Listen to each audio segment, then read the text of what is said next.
Praise the lord. దేవునికే మహిమ కలుగును గాక.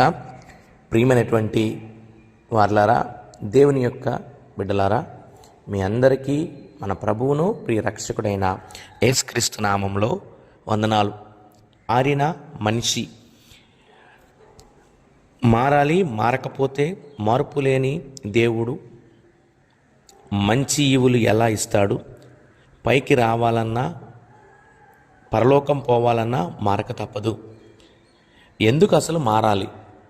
మనము ఎలా ఉంటే దేవుని రాజ్యాన్ని పొందుకుంటామా, లేదంటే మనము ఆయనకు కావలసినటువంటి బిడ్డలుగా ఉంటే ఆయన రాజ్యాన్ని పొందుకుంటామా అన్న అంశాన్ని వాక్యానుసారంగా పరిశుద్ధ గ్రంథంలో ఉన్నటువంటి వ్యక్తితో మన జీవితాన్ని అమల్చుకొని దానికి తగ్గ రీతిగా మనమందరము జీవిద్దాం.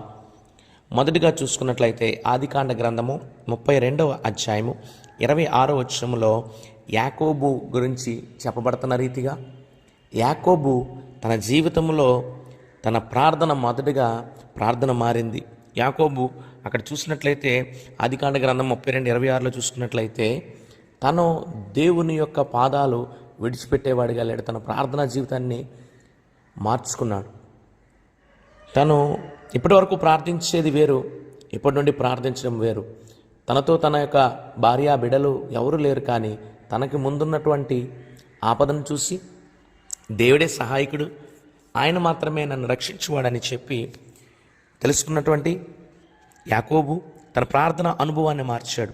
భూ సంబంధమైన ఆశీర్వాదాల వెంట పరిగెట్టిన వాడు ఇప్పుడు దేవుని యొక్క ఆత్మ సంబంధమైన ఆశీర్వాదం కొరకు అడుగడం మొదలుపెట్టాడు.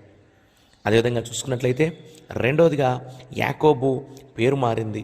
అదే అధ్యాయము ఆదికాండ గ్రంథము 32వ అధ్యాయము 27వ వచనంలో చూసుకున్నట్లయితే యాకోబు ఇప్పుడు నీ పేరేమని దేవుడు అడిగినప్పుడు నా పేరు యాకోబు అని చెప్పినప్పుడు నువ్వు యాకోబు కాదు కానీ ఇక ఇజ్రాయేలు అని నిన్ను పిలువబడతావు, ఇజ్రాయేలీలందరికీ నువ్వు తండ్రిగా ఉంటావని దేవుడు తనను ఆశీర్వదించాడు. అంటే మనము కూడా మన జీవితంలో మొదటిగా మనకు కావాల్సిన మార్పు ప్రార్థన అనుభవం మారాలి. ఆ తర్వాత మన యొక్క పేరు మార్చుతాడు దేవుడు. యాకోబు యొక్క నడక మారింది. ఎట్టి రీతిగా అంటే ఆదికాండ గ్రంథము 32వ అధ్యాయము 31వ వచనంలో చూసుకున్నట్లయితే తను ఈ యొక్క లోకానుసారంగా ఎటువైపు అయినా పరిగెట్టాడు, కానీ దైవికంగా చూసుకుంటే ఆ రోజు దేవుడు తన తొడగుటి నరంని కొట్టినట్టుగా అక్కడి నుండి తను ఈ లోకం వైపు పరిగెట్టి, ఈ లోకాశల వైపు పరిగెట్టే ఆశలు వదులుకొని దేవుని మందిరం వైపు, దేవుని యొక్క కార్యాల వైపు పరిగెట్టే అటు రీతిగా నడక మారింది.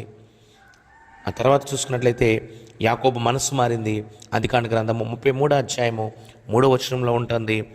ఆయన ఇప్పటి వరకు తన అన్నను కానీ ఎవరినైనా ఏదైనా కానుకలతో దేన్నైనా ఇచ్చేద్దాం అనుకున్నాడు, కానీ ఇప్పుడు తను ఏం చేస్తున్నాడంటే తన సహోదరుడంటే ప్రేమ కలిగినటువంటి వాడిగా మనసు మార్చుకున్నాడు. యాకోబు తర్వాత తన మాట మారింది. ఎందుకంటే ఆదికాండ గ్రంథము 33వ అధ్యాయము 5వ వచనంలో ఉంది, తన మనసు మారి నీ సేవకుడు అని చెప్పుచున్నాడు. తన సహోదరుడితో తన సేవకుడు అని చెప్పుచున్నాడు. తన మాట కూడా మారింది. తనలో ఉన్నటువంటి ఆ యొక్క అహంకారం కానీ గర్వం కానీ లేదు, కానీ తగ్గింపు జీవితం అయినటువంటి మాటలు వచ్చింది. తన చూపు మారింది. ఎందుకంటే తన సహోదరుడు ఇప్పటి వరకు తన శత్రువుగా చూశాడు, కానీ ఇప్పుడు తన చూపు మారింది. ఆదికాండ గ్రంథము 33వ అధ్యాయము 10వ వచనం చూసుకున్నట్లయితే తన యొక్క చూపు కూడా మారి లోకం వైపు చూపులు చూడడం మాని ఇప్పుడు దేవుడి వైపు చూడడం మొదలుపెట్టాడు. తన చూపుల్లో ప్రతి ఒక్కరిని శత్రువుగా చూసేవాడు ఇప్పుడు ప్రేమించడం మొదలు పెడుతున్నాడు. ప్రేమైన వారలారా, మనం కూడా అటువంటి జీవితాన్ని మనం జీవించినట్లయితే దేవుడు మనల్ని కూడా ఈ యొక్క బిజీ షెడ్యూల్లో బిజీ అటువంటి మన యొక్క దైవాయకమైన జీవితంలో దేవుడు కూడా మనందరికీ తోడుగా ఉంటాడు. మొదటిగా చూసుకుంటే యాకోబు ప్రార్థన జీవితం మారింది. ప్రార్థన చేయడంలో మార్పు. ఇప్పటివరకు ప్రార్థన చేస్తున్నాడు, కానీ ఇప్పుడు మాత్రము తన ప్రార్థనలో మార్పు వచ్చింది. యాకోబు పేరు మార్చుకున్నాడు. తన యాకోబుగా లేడు, తనైతే పేరు మార్చుకోలేదు, కానీ తన ప్రవర్తన చూసి ఇజ్రాయేల్ అని దేవుడే పేరు పెట్టాడు.